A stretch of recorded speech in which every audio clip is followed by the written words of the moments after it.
Changing your profile picture on ClickUp helps personalize your account and improves your visibility for teammates and collaborators. Here are step-by-step instructions on how to update your profile picture in ClickUp. Log into ClickUp. Access your ClickUp account by visiting the ClickUp website or mobile app. Ensure you are logged into your workspace. Navigate to Account Settings.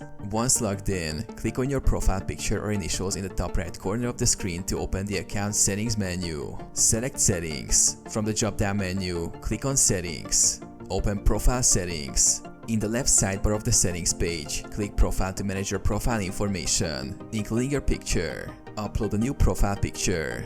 Under the Profile tab, click Change Profile Picture. You'll be given the option to either upload a new image from your device or select the previously uploaded image. Crop and confirm. If you upload a new image, ClickUp will prompt you to crop and adjust the image as needed. Once you're satisfied with the selection, click Save. View your updated profile picture. Your new profile picture will be updated instantly across your workspace. Team members will now see your updated picture in tasks, comments, and collaboration spaces.